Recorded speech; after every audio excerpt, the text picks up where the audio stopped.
उद्धवाला भगवान परमात्म्याने जे काय ज्ञान सांगितलं त्या ज्ञानाचं निरूपण नाथ बाबांनी त्यांच्या जनार्दन स्वामी सद्गुरू जनार्दन स्वामीच्या कृपेने या भागवतात जे काय विश्लेषण दिलेले आहे ते गुरुने दिलेल्या अनुभवातून गुरुने आपल्या डोक्यावर हात ठेवल्यानंतर आपल्याला अनुग्रहित केल्यानंतर जे काय अनुभव येतात त्या अनुभवाचं विश्लेषण प्रत्येक संतांनी वाङ्मयामध्ये लिहून ठेवलेलं आहे। म्हणून वाङ्मयांचं वाचन करण्याच्या आधी आपण अनुग्रहित असलं पाहिजे, आपण त्या प्रबोधाचं चिंतन करायला पाहिजे, आपण ध्यान करायला पाहिजे की 1-2, 3-3 तास। आता बरेचसे साधक असे आहेत की ते 2-2 तास तरी ध्यान करतात आणि मग आलेले अनुभव आम्हाला फोनवर सांगतात, महाराज आम्हाला असा असा अनुभव आला, आज असं असं झालं। आणि ते अनुभव आहेत ना, ते अनुभव म्हणजे काय आहे तर तोच पुरुषार्थ आहे। पुरुषार्थ म्हणजे काय की पुरुषार्थ सिद्धी चौथी घेऊन आपल्या हाती जगा रिगाला भक्तिपंथी जगा देत असे, रिगाला भक्तिपंथी जगा देत असे म्हणजे काय, पुरुषार्थ सिद्धी चौथी म्हणजे आपल्याला आलेले अनुभव आणि आपला अनुभव आत्मसाक्षात्कार तोच पुरुषार्थ आहे। पुरुषार्थ म्हणजे काय की पुष्कळ पैसा कमवणं, मुलं परिवार वाढवणं, संसार मोठा करणं हा पुरुषार्थ नाही सांगितला। पुरुषार्थ म्हणजे तुमच्याच आतमध्ये असलेल्या त्या आत्मदेवाशी एकरूप होऊन त्या कुंडलिनी शक्ती जागृत करून त्याच्यातनं आलेले अनुभव त्याला पुरुषार्थ म्हणतात। आणि म्हणून सांगतात पुरुषार्थ सिद्धी चौथी म्हणजे सायुज्यता मुक्ती, स्वलोकता, समीपता, स्वरूपता, सायुज्यता मुक्ती ते आपल्या हातात घेऊन पुरुषार्थ सिद्धी चौथी घेऊन आपल्या हाती रिघाला भक्तिपंथी जगा देत असे म्हणजे काय की ती सायुज्यता मुक्ती आपल्या हातात येते ध्यान करता करता गुरुच्या कृपेने। आणि मग सगळ्या जगाला ज्ञान सांगत सुटतो, जगा देत असे म्हणजे जगाला संपूर्ण आपल्याला आलेले अनुभव आपण जगाला द्यायचे असतात। अनुभवात नुसतं वाचन म्हणजे ज्ञान नाही, नुसतं सांगणं म्हणजे ज्ञान नाही,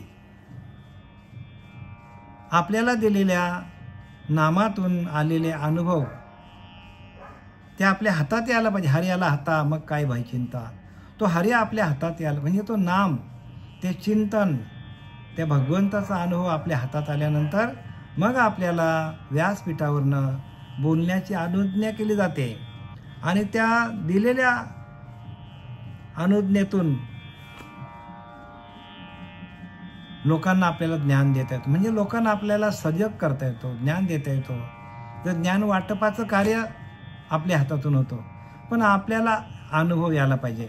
जगामध्ये असे बरेच लोक आहेत की अनुभव काहीच नाही आणि कुठलं तरी वाचून ज्ञान आणतात, वाचिक ज्ञान सांगतात, अनुभवाचं ज्ञान कोणी सांगत नाही। बरेचसे वाङ्मय आपल्या जगामध्ये भारतामध्ये भारताच्या बाहेर प्रसिद्ध झालेले आहेत आणि चांगली चांगली पुस्तकं आणतात, वाङ्मय आणतात, ग्रंथ आणतात आणि वाचतात। वाचून त्यांची बुद्धी शार्प असल्यामुळे ते सांगू शकतात। पण अनुभव नावाची जी गोष्ट आहे त्या अनुभव येण्यासाठी आपल्याला गुरुला शरण जावं लागेल, गुरुचा हात डोक्यावर ठेवून घ्यावा लागेल आणि मग आपण स्वयंभू त्या आत्मप्रकाश आतमध्ये असलेला स्वतःचा आत्मप्रकाश प्रकाशित करून कुंडलिनी शक्तीला जागृत करून मग आपल्याला अनुभव लोकांना सांगता यायला पाहिजे। आणि म्हणून अनुभव आले ते या जगा सांगायचे, तुकोबारे म्हणतात की नाही, अनुभव आले आणि मग आम्ही जगाला सांगितले।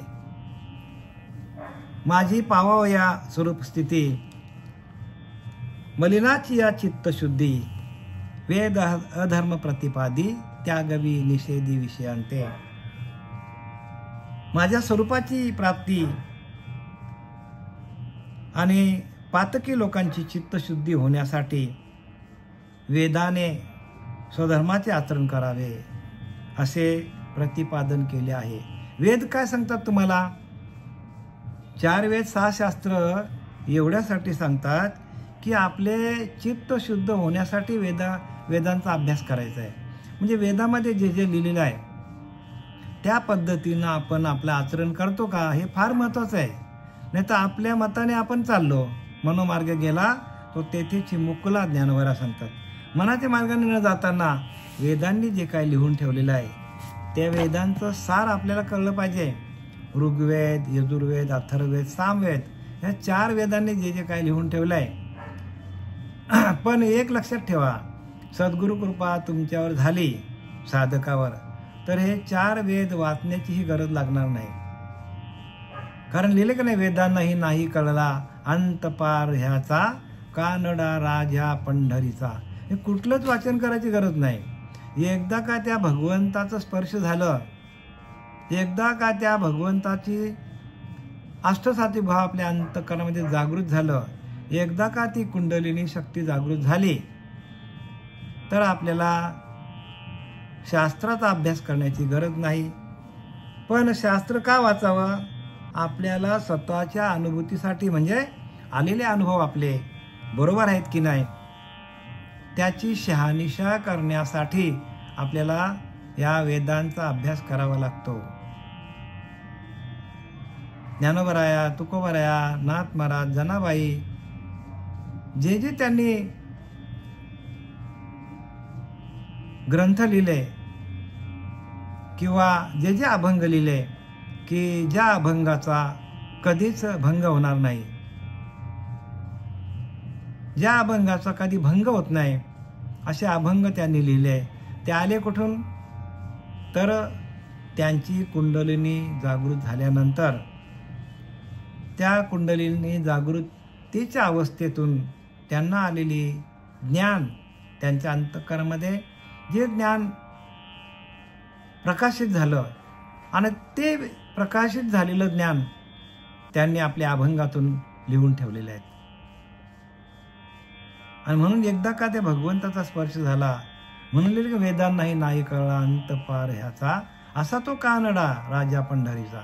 म्हणजे प्रत्यक्ष अनुभूती माणसाला येते, पण त्या अनुभूतीसाठी आपल्याला चित्त शुद्ध करणं फार महत्त्वाचे आहे.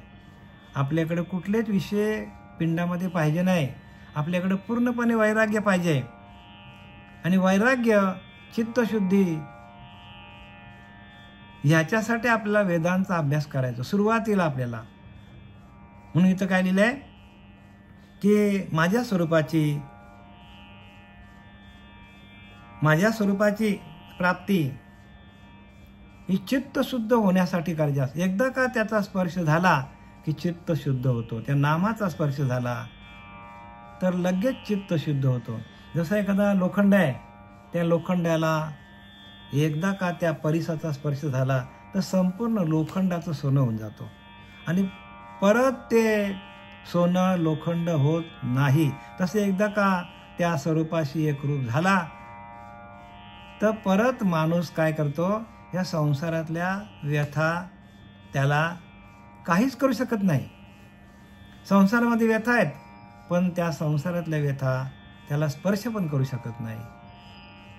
जसं एकदा लोखंडाचं सोनं झालं की लोखंड होत नाही, सोनं तसंच राहतो. तसं आपली चित्त शुद्ध झालं त्या नामाच्या स्पर्शातून, त्या सद्गुरूंनी दिलेल्या महावाक्यातून. एकदा का चित्त शुद्ध झालं तर परत म्हणजे प्रवृत्तीवर माणूस जात नाही, निवृत्त होतो, सगळ्या संसारातून निवृत्त होतो. म्हणून प्रवृत्ती चाले अधोगते, निवृत्ती धावे वृद्ध गते, आणि वृद्ध गते नाना सुखे हे विवेके जाणती. समर्थ सांगतात प्रवृत्ती चाले अधोमुखे, म्हणजे जोपर्यंत आपली प्रवृत्ती आहे, अनेक प्रकारच्या वृत्ती आपल्या चित्तामध्ये निर्माण झालेल्या आहेत. संसाराबद्दल काय, परमार्थाबद्दल काय, राजकारणाबद्दल काय, अनेक प्रकारच्या वृत्ती निर्माण झालेल्या आहेत. या सगळ्या वृत्ती जेव्हा शांत होतील, एकांतामध्ये गेल्यानंतर ह्या वृत्ती शांत होतात. आणि एकदा का या वृत्ती शांत झाल्या मग वृत्ती शून्य होऊन जातो आपली. आणि ज्यावेळेला वृत्ती शून्य होते त्यावेळेला त्या शून्य वृत्तीतून एक स्वतःचं चैतन्य निर्माण होतं. स्वतःचं एक चैतन्य स्वरूप आपल्या चित्तामध्ये, त्या हरिनामाचं चैतन्य एक प्रत्यक्ष आपल्याला अनुभवाला येतो शांत झाल्यानंतर. एकांत, शांत, दांत, जेव्हा वृत्ती आपली शांत होईल, एकांतात जाऊ आपण, त्यावेळेला स्वयंभू असं एक चैतन्य प्रगट होतो. आणि त्या चैतन्यातून, ते चैतन्य मूळाधार चक्रातून निर्माण होऊन ब्रह्मरंध्रात जाते. आणि मग तिथे गेल्यानंतर आपल्याला, म्हणून तर लिहिलं की नाही की प्रवृत्ती चाले अधोगते, निवृत्ती धावे ऊर्ध्वमुखे. म्हणजे त्या चैतन्याशी एकरूप झालो की आपण सर्व संसारातून निवृत्त होतो. निवृत्त होतो म्हणजे काय?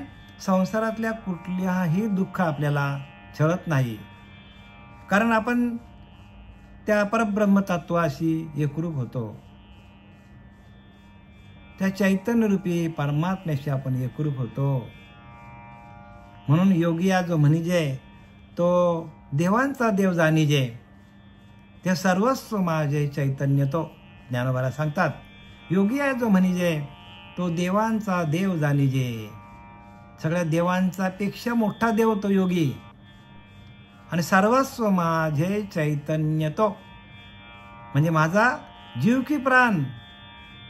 भगवंत म्हणतो माझा जीव की प्राण येतो. आणि कसा येतो? चैतन्य तो, चैतन्याच्या स्वरूपामध्ये, म्हणजे माझ्या चैतन्य स्वरूपाशी तो एकरूप झालेला असतो. म्हणून देवांचा देव असा ज्ञानोबाला सांगतात. योगी जो म्हणजे तो देवांचा देव जाणिजे आणि सर्वस्व माझे चैतन्य तो.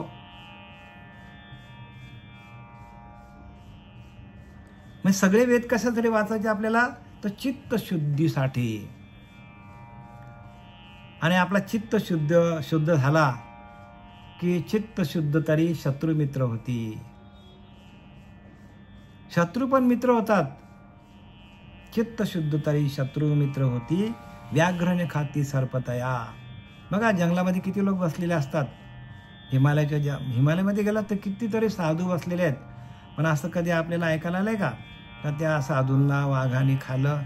नाही. का? शत्रू मित्र होती, व्याघ्रने खाती सर्पतया. आपल्या त्या चित्तामध्ये चैतन्य, परमात्मा स्वरूपाचं चैतन्य निर्माण होतो आणि आपण समस्थितीला जातो. मग आपल्याकडे येणारे प्राणी जे आहेत, वाघ असेल, हत्ती असेल, त्यांच्या चित्तातलं चैतन्य आणि आपल्या चित्तातलं चैतन्य एकरूप होऊन जातो. म्हणून परब्रह्म कसा आहे? तर समचरण, म्हणजे सारखा आहे सगळीकडे. समचरण तुमच्याकडे आला म्हणजे तुमच्यातलं चैतन्य आणि वाघातलं चैतन्य एकरूप झाला की तो वाघ आपल्याला काहीच करू शकत नाही. तुमच्यातलं चैतन्य आणि बकऱ्यातलं चैतन्य एकरूप झाला तर बकरा खायची इच्छा होणार नाही माणसाला. मग आपल्याकडे जे ते भाव तयार होत नाही ना, तो त्या बकऱ्यामध्ये तो हे, त्या मांजरामध्ये तो हे, त्या उंदरामध्ये तो हे. आणि ह्याच्यासाठी आपल्याला साधना करायची. कशासाठी साधना करायची? तर ह्याच्यासाठी करायची आपल्याला की आपली वृत्ती सम व्हायला पाहिजे, सगळीकडे सारखी. जे सर्वत्र सदा सम, सर्वत्र आहे ना, सदा सम आहे. जे ते विभागादोत्तम, म्हणजे त्याचा आपल्याला विभागणी करता येणार नाही त्या चैतन्याची. ते विश्वात्मक तू पाही चैतन्य एक, विश्वाला व्यापून चैतन्य येते. आणि त्या विश्वाला व्यापून असलेल्या चैतन्याशी आपण एकरूप झालो की आपल्या देहाचा पूर्णपणे निराश होतो. जे सर्वत्र सर्व ही देही जयाकरिता घातू नाही, ते विश्वात्मक तू पाही चैतन्य एक. ते विश्वाला व्यापून असलेले चैतन्य आहे. आणि त्या चैतन्याशी एकरूप होण्यासाठी आपल्याला वेदांनी जे काय सुरुवातीला जे काय आपल्याला काही पायऱ्या दिलेल्या आहेत, त्या पायऱ्या चढून जाणं फार महत्त्वाचं आहे. आणि म्हणून इथं काय लिहितात की माझी स्वरूपाची प्राप्ती, म्हणजे माझ्या आत्मस्वरूपाची प्राप्ती जर हवी असेल साधकाला, तर त्यांना चित्तशुद्धी होण्यासाठी वेदांनी जे काय स्वधर्माचं आचरण दिलेलं आहे, आपल्या आत्मस्वरूपाशी एकरूप राहण्यासाठी वेदांनी जे काय आपल्याला स्वधर्माचं आचरण कसे करावे, त्याचं प्रतिपादन कसं करायचं स्वधर्माच्या आचरणासाठी, आणि विषयांचा निषेध करून त्यांचा त्याग प्रतिपादिला आहे.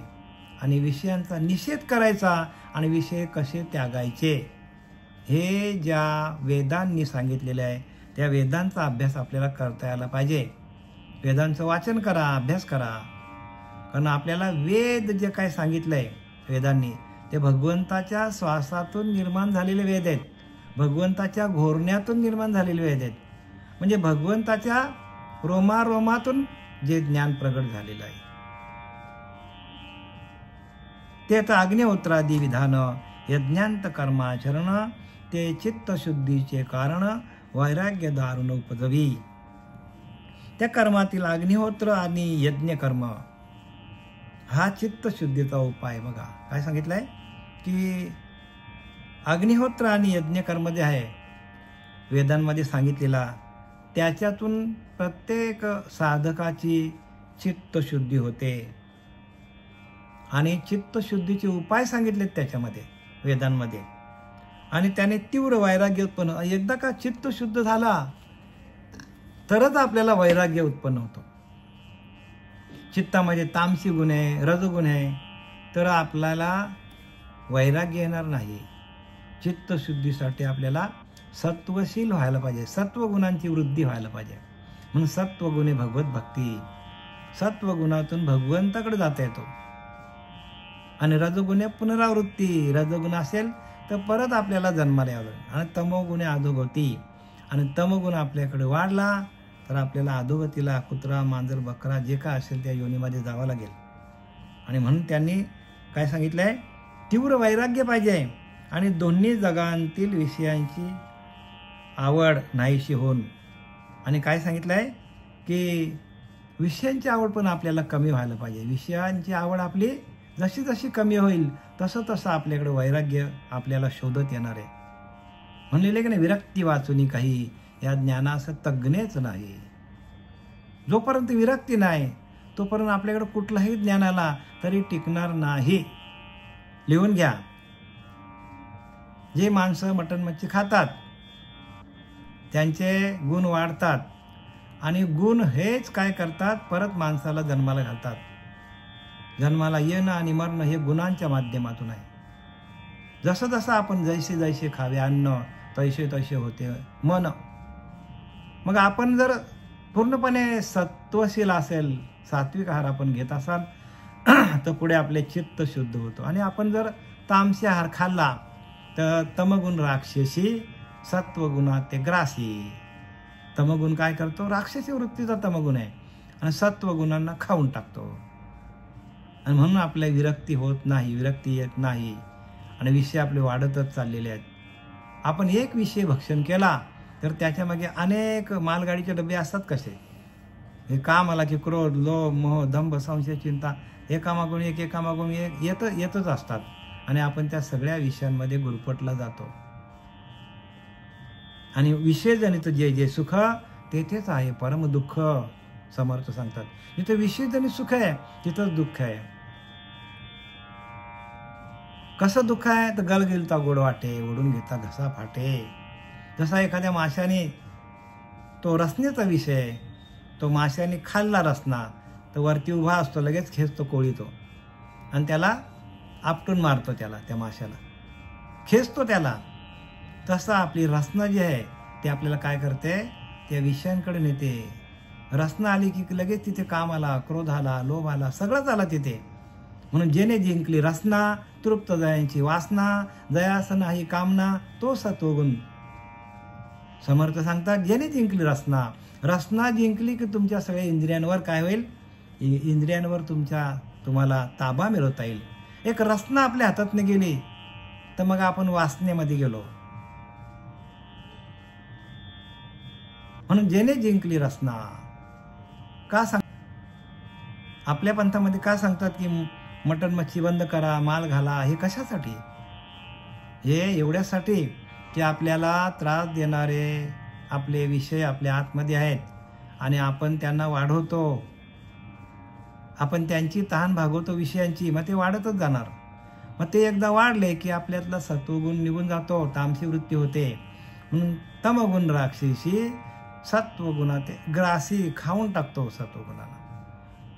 म्हणून तामसी आहार जे घेतात त्यांनी सावध व्हा. आम्ही काय बोलत नाही, सावध व्हा. कारण सावध जर आपण झालो नाही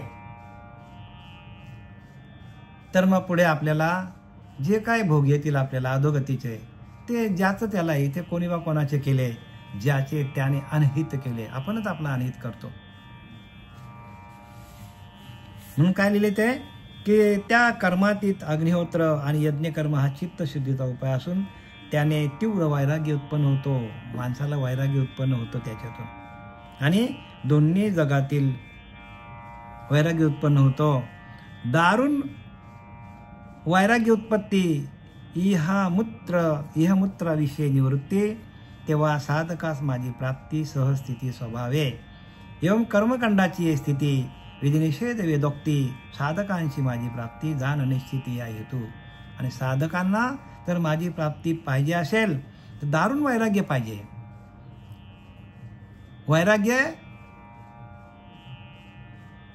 वैराग्य महापावके जालिले विषयांचे कटके. वैराग्य काय करतो? विषयांना जाळून टाकतो. हा विषय असेच जाळत नाही. विषय जाळायचा असेल तर वैराग्यच पाहिजे तुमच्याकडे. का विषयानं का आपण कांडी लावायची का त्यांना? असे विषय आहेत का ते? नाही ना, ते आपल्याला दिसतच नाही ना. मग आपल्याला त्यांना विषयांना आपल्याला सळो की पळो करायचे असतील किंवा त्यांना आपल्या आटोक्यात ठेवायचे असतील तर आपल्याकडं वैराग्य असलं पाहिजे. आणि वैराग्याशिवाय आपल्याला हे ज्ञान प्राप्त होणार. म्हणून प्रत्येकाने लक्षात घ्या की वैराग्य पाहिजे आपल्याकडे, तीव्र वैराग्य पाहिजे माणसाकडे. वैराग्य, दारुण वैराग्य उत्पत्ती हेमूत्राविषयी निवृत्ती. वैराग्य आलं तरच विषयापासून आपण निवृत्त होऊ. आपल्या घरामध्ये बघा, एखादाच माणूस चांगला निघतो आणि बाकीचे माणसं खाणारी असतात. मग ती सांगतात अरे काय होतं, मग आपण त्यांच्याबरोबर जातो. म्हणजे जिथं आपल्याला सुटका आहे, ज्यातून आपल्याला मुक्ती पाहिजे, त्या विषयांतून आपल्याला मुक्ती पाहिजे. आणि ते काय करतात बाकीचे लोक, आपल्या घरात असलेले, सगळीकडे हीच परिस्थिती आहे. ते सांगतात खा बघू नंतर. मग आपण पण तिकडेच अडकून जातो. मग त्यांच्यात ना आपल्यात काय भेद आहे? कारण ते चालल्यात अधोगतीला आणि आपण पण त्यांच्याबरोबर जाणार. म्हणून ज्याच्या त्याने कराव्या बलकट बुद्धी. विवेक आपल्याकडे जागृत व्हायला पाहिजे. विवेकहीन जे जन ते जाणावे पशु समान. त्यांच्या ऐकता भाषण परलोकाचे. जे विवेकहीन आहेत, खाणारे पिणारे, त्यांचं आपण भाषण ऐकलं तर आपल्याला परलोकाची प्राप्ती होणार नाही. विवेकहीन आहेत ते. विवेकहीन जे जन ते जाणावे पशु समान. ते कसे आहेत तर प्राण्यांसारखे आहेत. प्राणी या कामी भरू देहाची वरी आदरू. त्यांचा देहावर खूप प्रेम आहे. अरे देह तर जाणार आहे. मग देहाला चालवणारा जी वस्तू आहे त्या वस्तूशी आपण एकरूप होणं म्हणजे आपल्याला परमार्थाची प्राप्ती आहे. तेव्हा साधकास माझी प्राप्ती सहस्थिती स्वभावे. जोपर्यंत आपल्याला वैराग्य येत नाही, विषय आपल्या पिंडातून बाजूला होत नाही, तोपर्यंत साधकाला माझी प्राप्ती होणार नाही.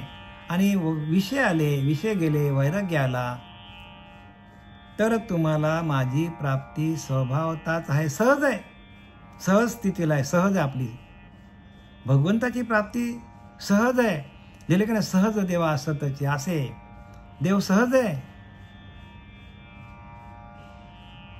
सहज देवा असतचे असे.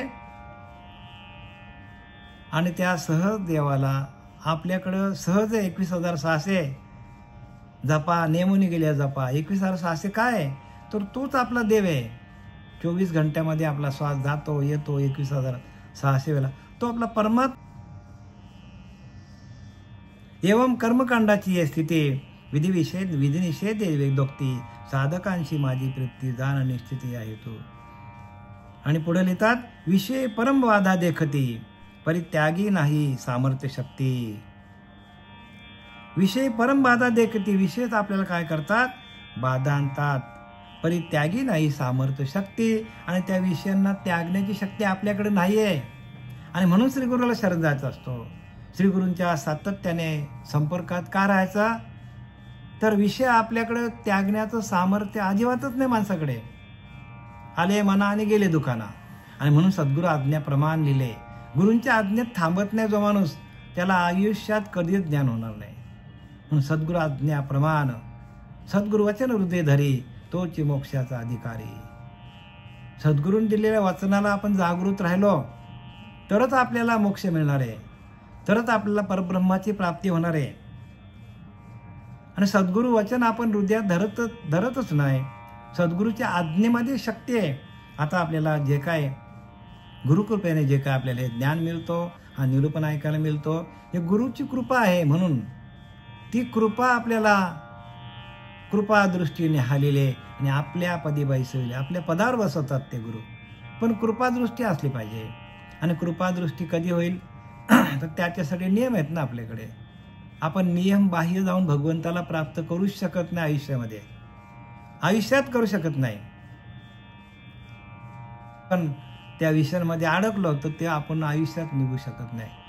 आपल्याला त्रास देणारे आपल्या पिंडातच आहेत, लांब नाही आहेत.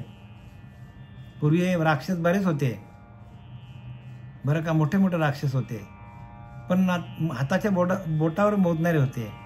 आता प्रत्येकाच्या पिंडामध्ये 68-64 आहेत. कामापासून क्रोध, कामापासून लोभ, कामापासून मोह, कामापासून दम, असे 68-64 आहेत. आता यांना कुठे आवरत बसणार आपण. म्हणून तर सद्गुरू आज्ञाप्रमाण गुरूंच्या आज्ञेमध्ये थांबलात, निरूपण रोजच्या रोज ऐकलात तर आपल्या अंतःकरणामध्ये शुद्धी निर्माण होईल. आणि ही शुद्धी जी आहे ही शुद्धी कुठेच भेटणार नाही. जे इथून तुम्हाला जे निरूपण दिलं जातं ह्याच्यातून आपल्या अंतःकरणाची शुद्धी होते. आणि ती शुद्धी जी आहे ना ते आपल्याला कुठे भेटणार नाही.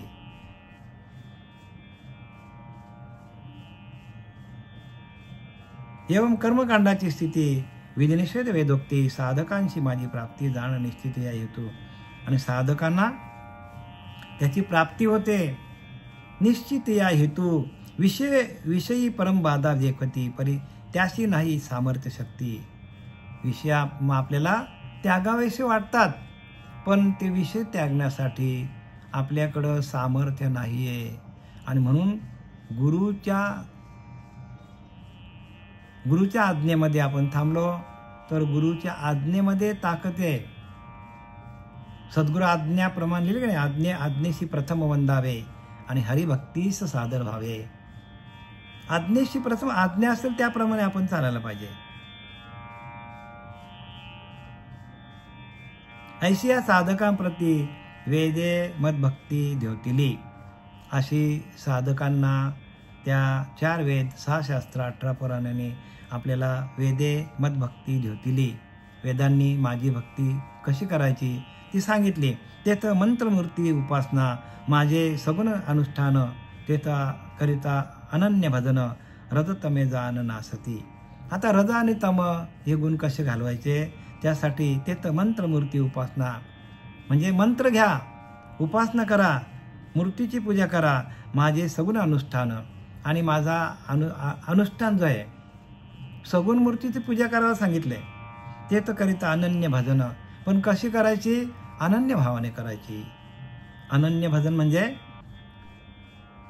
अनन्य भावाने आपण पूजा केली तर आपल्यातले गुण आहेत ना रजगुण तमगुण हे निघून जातात. आता अनन्य भजन कसं करणार सांगा तुम्ही? लिहिले का? जो होय माझा अनन्य शरण त्याचे निवारी मी जन्म मरण या लागी शरणागता शरणे मीच एकू. ज्ञानोबरांनी लिहिलंय जो होय माझा अनन्य शरण. अनन्य म्हणजे मी आणि भगवंत वेगळा नाहीये, मीच परब्रह्म आहे. माझ्याकडे असले त्या मूर्तीमध्ये असलेला, मूर्तीला आपण जड रूपाने बघूच नाही. प्रत्येक मूर्तीमध्ये चैतन्य आहे आणि ते चैतन्य माझ्या अंतःकरणामध्ये आहे. माझ्या कुठे आहे? माझ्या अंतःकरणामध्ये आहे. जे चैतन्य माझ्या अंतःकरणामध्ये आहे तेच चैतन्य त्या मूर्तीत आहे. असा भाव जर आपण ठेवला तर आपल्याला सगुणातून निर्गुणाकडे जाता येईल. आपला भाव तसा होतच नाही. मूर्तीची पूजा केली झालं, आपलं संपला. पण ती मूर्ती सजीव होण्यासाठी आपल्याकडे तेवढी शक्ती असली पाहिजे. त्या मूर्तीला सजीवता आणण्याची शक्ती कुठे आहे? आपल्या आतमध्ये आहे. आपला भाव तसा व्हायला पाहिजे. म्हणून भावे विना देव न कळे निसंदेह. गुरुविना अनुभव कैसा कळे? भावे विना देव न कळे निसंदेह. तुमचा भाव, तुमच्या अंतःकरणाचा भाव हाच तुमचा परमात्मा आहे. भावे विना देव, भावाशिवाय देव नाही कळत. आणि तो भाव निर्माण करण्यासाठी गुरुला शरण जातात. आपल्याकडे भाव आहे पण तो संसाराचा भाव आहे. आपल्याकडे भाव आहे, पण तो संसारातल्या वस्तू मागण्याचा भाव आहे. आपला भाव तसा नाही की त्या मूर्तीमध्ये जे चैतन्य आहे तेच चैतन्य माझ्यामध्ये आहे. माझ्यातलं चैतन्य निघून गेलं तर मूर्तीतलं चैतन्य मूर्तीला बघू शकतो का आपण? असा भाव आपल्याकडे कधीच होत नाही. आपल्याकडे तो भाव आला पाहिजे की मूर्तीला बघणारा परमात्मा माझ्या आतमध्ये आहे. तो परमात्मा आत आहे म्हणून माझ्या डोळ्यातून त्या मूर्तीला मी बघतो. तो परमात्मा माझ्या आत आहे म्हणून त्या मूर्तीचं चाललेलं भजन, मूर्तीची चाललेली आरती ती माझ्या कानाने मला ऐकायला येतो. तो परमात्मा आतमध्ये आहे म्हणून त्या मूर्तीला वाहिलेलं आपण जेवण, थोडक्यात आपण मूर्तीला वाहिलेलं आपण जे काय आपण देवाला प्रसाद देतो, त्या मूर्तीला वाहिलेल्या प्रसादाचं जे काय स्वादिष्ट आहे ते आपण आपल्या नाकाने आपल्याला स्पर्श होतो, तोंडाने आपल्याला चवीला करतो. म्हणजे सगळं काय जे आहे आत आहे तेच बाहेर आहे. आत हरी बाहेर हरी, हरीने मध्ये व्यापिले. अशी ज्यावेळेला आपल्या अंतःकरणाची भाव होईल, अंतःकरणाची अवस्था होईल, त्यावेळेला आपल्या परमात्म्याची प्राप्ती जागच्या जागेवरच आहे. पण आपला तसा दृढ भाव होत नाही. आणि तो भाव दृढ होण्यासाठी काय करायला पाहिजे? गुरुविना अनुभव कैसा कळे, गुरु करायला पाहिजे. गुरुने सांगितलेल्या अनुभवातून आपल्याला जावं लागेल. म्हणून सद्गुरुविन मोक्ष जोडे, हे कल्पांतीन घडे. असो जयाशी मोक्ष व्हावा, त्याने सद्गुरु करावा. समर्थ सांगतात, असो जयाशी मोक्ष व्हावा, त्याने सद्गुरु करावा. सद्गुरुविन मोक्ष पावावा, हे कल्पांतीन घडे. कल्पच्या कल्प जातील पण आपल्याला मोक्ष मिळणार नाही. मग मोक्षाचा मंत्र कोणता आहे? तर मोक्षाचा मंत्र अनुग्रह आहे. ज्याच क्षणी अनुग्रह दिला त्याच क्षणी मोक्ष झाला. समर्थांची प्रमाण आहेत आमच्याकडे. ज्याच क्षणी अनुग्रह दिला त्याच क्षणी मोक्ष झाला. बंधन काय आत्म्याला बोलूच नाही, आत्म्याला बंधनच नाही. मग तुम्ही आत्म्याला, तुमच्या आत्म्याला तुम्हीच बंधनामध्ये टाकलंय. ज्याच्या त्याने कराव्या बलकट बुद्धी. आपली बुद्धी बलकट नाही, आपली बुद्धी वीक आहे. आपली बुद्धी बलकट व्हावी अशी वाटत असेल तो गुरूंनी दिलेल्या आज्ञेमध्ये थांबा. सातत्याने गुरूंच्या चरणाकडे लक्ष ठेवा. म्हणून असो जायशी मोक्ष व्हावा. आपल्याला मोक्ष व्हावा असं वाटत असेल तर हे परमार्थाला या. आणि नाही मोक्ष नसेल तर मग आपला खाऊन पिऊन दिवस चालल्यात, मग तसं करा. पण मग तुम्हाला कुठल्या जन्माला जावं लागेल हे कोणीच सांगू शकत नाही. म्हणून असो जायशी मोक्ष व्हावा, त्याने सद्गुरू करावा. गुरु कशासाठी करावा? तर मोक्षासाठी. नाही तर सगळेच लोक जगतात पण त्यांना अशी इच्छा आहे का त्यांच्या मनामध्ये की आपल्याला मोक्ष बस झाला, आता नको पुढचं जन्म, आपल्याला मोक्ष मिळालं बरं असं वाटतं का प्रत्येकाला? नाही वाटत. का वाटत नाही? कारण ताप दुःख कष्ट नाही त्यांच्याकडं. ज्याला ताप झाले, दुःख झाले, कष्ट झाले, अनेक प्रसंग आले ज्या माणसावर, कधी मरणाचे प्रसंग आले तेव्हा माणूस त्या भक्तीला लागतो. म्हणून त्याच्यामध्ये 4 प्रकारचे भक्त सांगितले: बद्ध, मुमुक्ष, साधक आणि सिद्ध. 4 अवस्था भक्तीच्या आहेत. बद्ध आहे तो विषयाने बांधलेला आहे, सगळे बद्धच आहेत. मुमुक्ष म्हणजे मोक्षाची अपेक्षा करणारा तो मुमुक्ष. नको आता बस झालं, आता आपल्याला मोक्ष मिळाला पाहिजे अशी ज्याने अपेक्षा केली तो मोक्ष. तो कोण? मुमुक्ष. 4 प्रकारचे भक्त आहेत. कसे? एक बद्ध विषयाने बांधलेला आहे, एक मुमुक्ष म्हणजे मोक्षाची इच्छा न करणारा मुमुक्ष, पण मोक्षाची इच्छा केल्यानंतर तो मुमुक्षत्वाला येतो. बांधलेला आहे, सगळे विषय पिंडामध्ये भरलेले आहेत ठसठशीत, पण सगळ्या जाचाला कंटाळला विषय भोगून. अनेक प्रकारचे प्रसंग आले, मग तो देव शोधायला निघाला. आणि मग त्याने काय केलं? मुमुक्ष म्हणजे आता बाबा नको, आता मोक्षाकडे जाऊया. ज्याने मोक्षाची इच्छा केली तो मुमुक्ष. आणि मग तो काय होतो? साधक अवस्थेला. चला आपण गुरु बघूया. मग साधक भूमिकेला येतो तो, गुरुला शरण येतो. मग गुरु त्याला ध्यानाला बसवतो, त्याच्या गळ्यामध्ये माळ घालतो, त्याला अनुग्रह देतो, मग तो साधक होतो. आपण अजून साधक नसेल तर साधक व्हा, पटदिशी साधक व्हा. अनुग्रह घ्या, ध्यान करा, आणि मग साधकातून आपलं सिद्ध अवस्था प्राप्त होते. सिद्ध म्हणजे काय की सगळ्या विषयांपासून मुक्त झालेला, त्या परब्रह्म तत्वाशी एकरूप झालेला तो सिद्ध महानुभवी, आणि तोच गुरु असतो. म्हणून सिद्ध काय करतो, तर गुरु दाविल्या वाटात. तोच गुरु तो वाट दाखवतो आपल्याला. म्हणून जगाच्या कल्याणात संतांच्या विभूती. संत सिद्ध म्हणजे प्रत्यक्ष संत येतात आणि आपल्याला हे मार्ग दाखवतात. विषय कमी झाले म्हणजे का आपण ज्ञानी झालो का? नाही. विषय कमी झाले तरी आपल्याला वैराग्य आणि वैराग्यातून विरक्तीतून आपल्याला विरक्ती जरी माणसाला आली तरी त्याच्याकडं नाम असलं पाहिजे. नामाविन मुख सर्पाचे ते बिल, दिले की नाही? नामाशिवाय जे आपण बोलो ते सर्पाचं बिल सांगतात. जिव्हा काल सर्प, ही जीवच आपली काय आहे? काळ सर्प आहे. माणूस काय काय बडबडतो त्यातनं, कोणाच्या मन दुखावतो. तर आता आपली इथे वेळ संपलेली आहे. आपण आता